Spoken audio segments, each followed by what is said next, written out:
anyways, we talked about his teammate. You're not going to ruin this announcement. We do have Miguesl Sevasin that's going to be joining us right now, and he will be dropping the news himself. Not spoiling it. Ruin. That's such a harsh word. Yeah, you ruined the announcement, Andy. I'm just premature.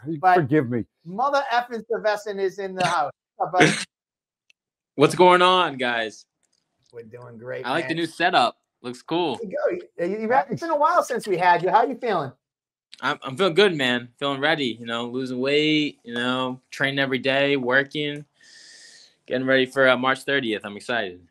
We got to get you down here in person, sign the wall, and come on down to the actual studio. But happy to have you calling in again. I was excited to see your name on the list of matchups, and I'm not going to announce anything. I'm not saying, but yeah, you've been back after your pro debut, and what's been going on in this time off in preparation?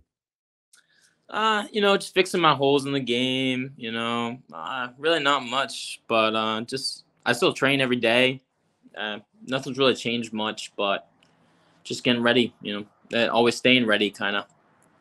I was looking a little thick at the last card, though. Mike Pulver, you actually came up to me. You're like, what's going on? I was like, oh, man, we got to get you back at 55. You're jumping up to 70. I've heard the rumors. How big do you get? Well, I'll probably walk around like 195. 195. It's pretty big. Yeah. Yeah. You're a former fat kid, and I say that with love because I was a former fat kid who got skinny and fought at 145. Now I'm back to being the fat kid, but you're a former fat kid yourself, right? Yeah. Oh yeah. I was a very fat kid. Nice. Well, what's fat? Because I think I got you both beat. I think the heaviest I was like in the 8th grade. I was like 220. Oh, that's nothing. 8th grade, that's pretty good. Yeah, I was short. That's pretty good for 8th grade. Now I'm thinking about it. Yeah. With inflation, like what like a Puerto Rican bowling ball. That's too funny. Well, obviously we're excited to have you back. Why don't you do the honors and let everybody know who you're fighting on March 30th and what you think about the matchup? I'll be fighting Jake Hicksenbaugh.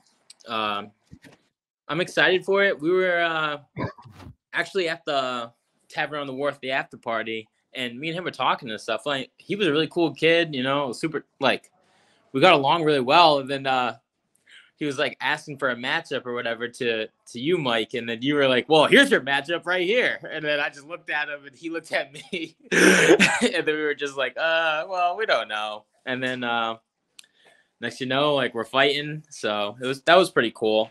But I saw his last fight with Aaron Hughes. It was good. I mean, he controlled him on the ground the whole time. I think he's good. He's decent everywhere.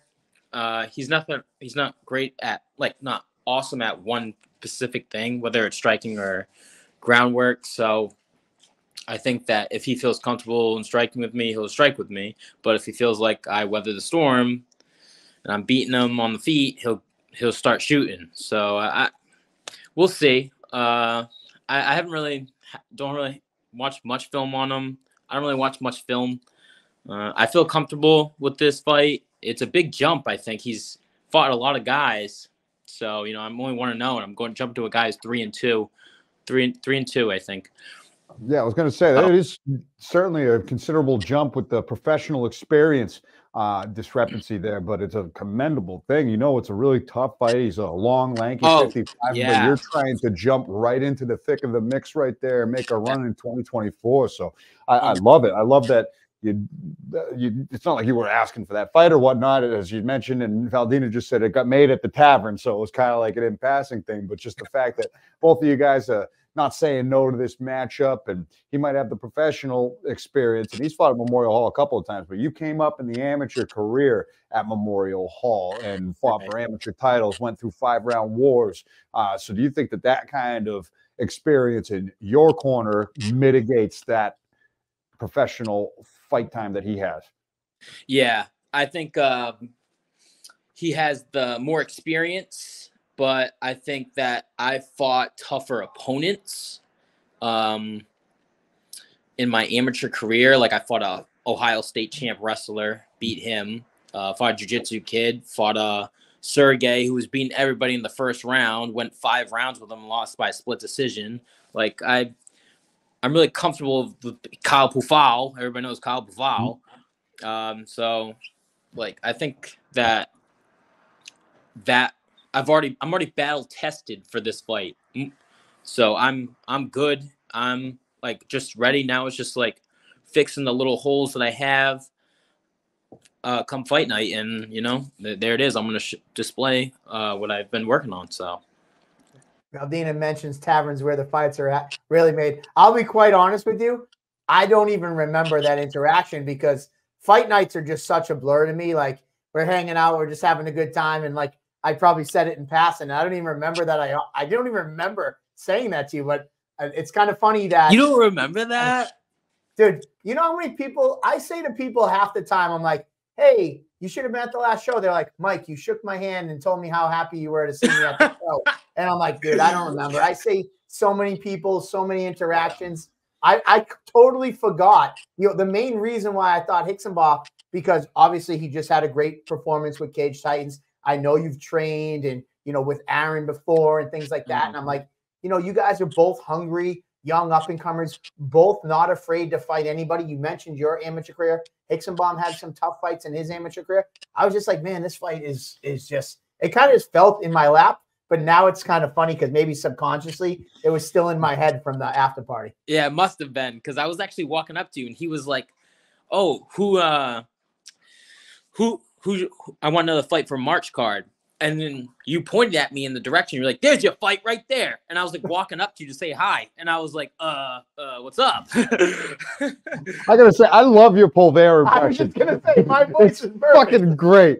Oh, thanks. I practice it all the time. Oh, it's spot on. You've snuck it in a couple of times. You even got it down pat where it's just one sentence and then he just takes off and keeps going because the monster just goes. I love it. I love it. All right. Well, cool. There you go. So obviously, you know, you got to see him fight Hughes. You know, anything that stuck out to you in that fight that you might you know, keep an extra eye on? I noticed that he's always busy when he's on the ground. Like every time that he was on top of Aaron, he was always constantly doing something. Which like he never just like he was stuck in guard, but he was always throwing a elbow or a quick, you know, something. So it's like I got to be a little cautious. I don't want to eat too many elbows, you know. So that's really all I really saw from that fight. He's southpaw, but he switches stances. But he likes southpaw. Now let me ask you a question. You know, I've been praising guys like your teammate Jack Congdon and others. You know, you're jumping into the pro ranks. I gotta say, ready, much more ready than guys in the past, where they were protecting themselves until they got to 3, 4, you know, 5 easy fights under their belt. Guys like Jack kind of set the stage, 2-0 fighting Trevor Goody. You know, you've taken a significant step up. Is that a mindset at your gym, or like you kind of talked about it a little bit, but kind of expand upon it? Is he setting the stage for you to kind of follow that path, or is it just the dog that you have in you? I think it's just the dog that we have in like each other, really. You know, we want to be like known as one of the best guys in New England, and you know, we can't really do that for patent our records like everybody else. You know, I feel like I can't really say, well, who you fought, you know. Well, now I can say who I fought after I fight Jake Hixenbaugh, you know. He's 3-2. He's got a good record, and he has a lot more fights than me, you know. I think it's the mindset that Jack and I have, or at the gym ourselves, you know. We just like engrave it in us. Not really entirely sure, but all I know is that like you want to be don't want to be thrown with the wolves. Nobody wants to be thrown with the wolves. Well, you throw us with the wolves, you know, we become leader of the pack. So, you know, I gotta give a credit to, you know, guys like you and Jack and that gym in general. I want to take a minute to kind of pump up the gym a little bit. You know, Lakeville MMA just a few years ago, there wasn't even a fight gym. There was really no fighters. You know, you had, you know, Connor Matthews, who fought years ago before his rise, but then like I think it was Justin Stevenson was like the first of the resurgence of Lakeville. He was like a guy that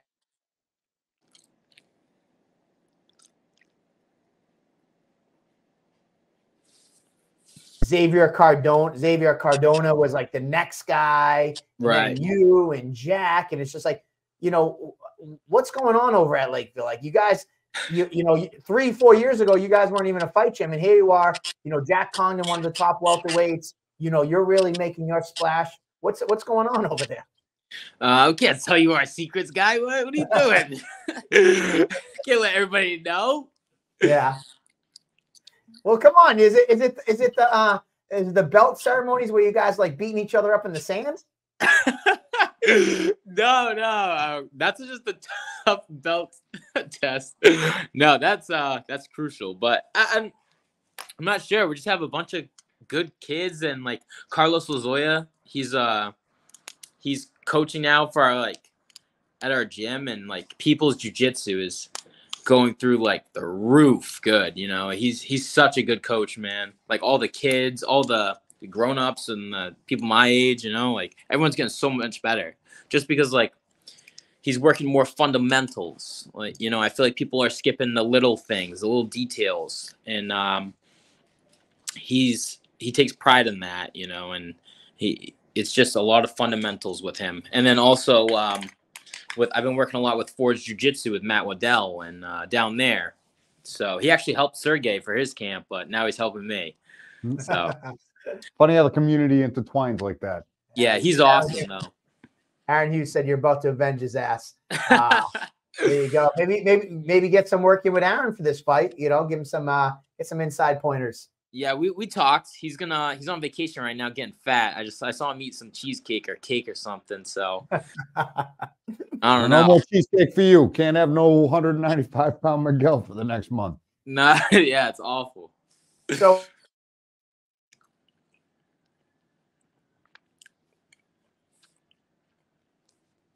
Jack's going to be taking on Sam Watford, making his return to the cage. Give us what are your thoughts on that matchup?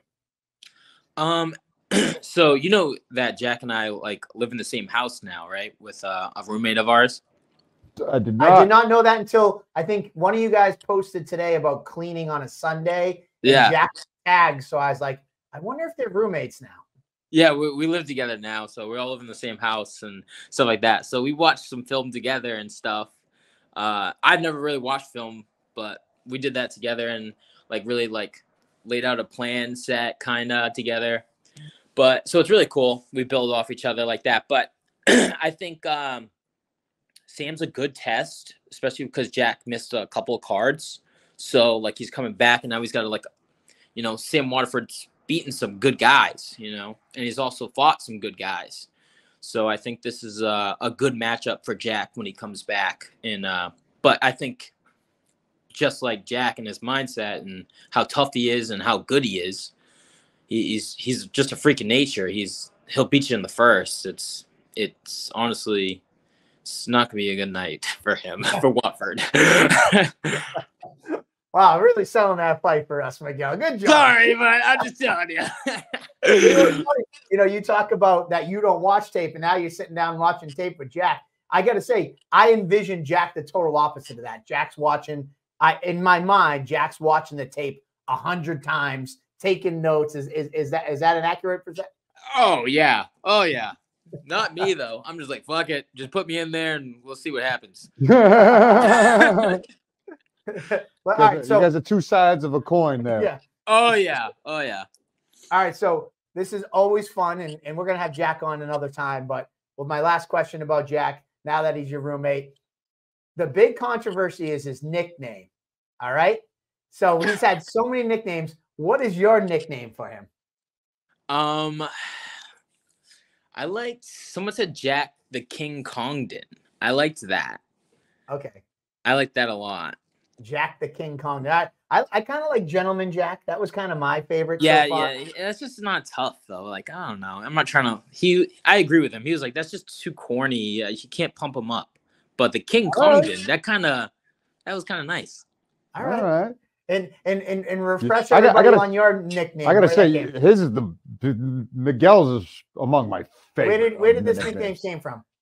This came from Justin Simmons. So gotcha. He just said it one day. Yeah, we were at the gym, and then I was like, "Oh, I really want a nickname," and he just said it in front of like a couple of my coaches, and they were like, "Wow, that's actually really good."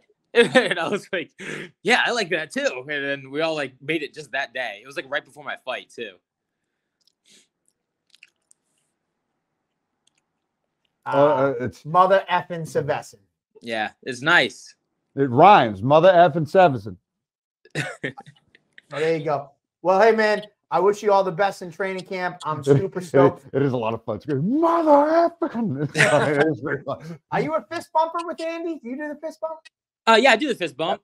Cool. I think Miguel does. All right, good. Well, I'm pretty hey, sure, man, yeah, at least 9 out of 10, I'd say, at this point. Before So, we let you go, some people are some people 50-50, some people are always, some people are never. But yeah, Miguel, I think did you always say, is.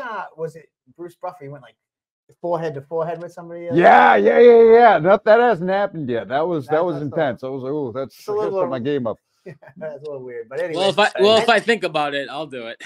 Oh no. You get in the zone. Whatever the hell your zone is. I ain't getting in the way. I feed up whatever vibe you give. Lorenzo Kane said you have in fact banged his mom. What? I don't know. Do you know Lorenzo Kane? I know Hey, Lorenzo. don't listen to that guy. He's blowing your spot up. I don't know what's Does she going make- on. Oh, Lorenzo. Did she make the meatloaf after? Oh yeah, and Sunny D. She gives me a big glass. Jesus, poor Hickson-Baum. First he got the Aaron Hughes with the banging moms. Now he's got you with banging moms. Poor Hickson-Baum. It's the Oh, truth. Lorenzo. Anywho. Lorenzo's putting you on the spot. This guy, I don't even know his mom. Mother effing. Anyways, before we let you go, any last shout outs or anything before we let you run? Shout out for Jiu-Jitsu. Shout out Lozon MMA. Shout out Lakeville MMA. Shout out BC. That's my strength and conditioning coach, Chad Faria. Yeah, ready to go, baby. March 30th. Let's go. There you go. March 30th. You give it me. Miguel, Mother Evan Sevasin, thank you so much. Looking forward to you returning back to the professional ranks. I love this fight. It's definitely a scrap for both of you at this stage in the career. Can't wait. Go back to the diet and exercise and get back down to 55 from 195. That's an incredible jump. Holy shit. I still got you both beat. 270 was my fattest. So that was 250 was my biggest. 270. I'm still the king of the former fat fucks. All right, here we go. All right. Have a good night, guys. Hey, take it easy, Miguel. Thanks again. There you go, Miguel Sevasin taking on Jake Hickson-Baum. Man, I'm stoked for this fight. I can't believe I don't even remember. It's not for the record. It's not because I'm plastered that I didn't remember. But you haven't slept in 3 days. You've had 14 monsters. You just ran a show, and then the liquor's starting to settle in. So yeah, usually it's like you guys at the after party, and it's just like, oh, I really think that Hickson-Baum cornered me. It was just like, hey, who's my next guy? And I think Miguel just happened to, like he said the story. I can now play it in my head. And I think Miguel was walking towards me to say hi, and I was like, well, his impression of you was on point. He did have a good move. There's a fight right there. Just keep on going. Man, he's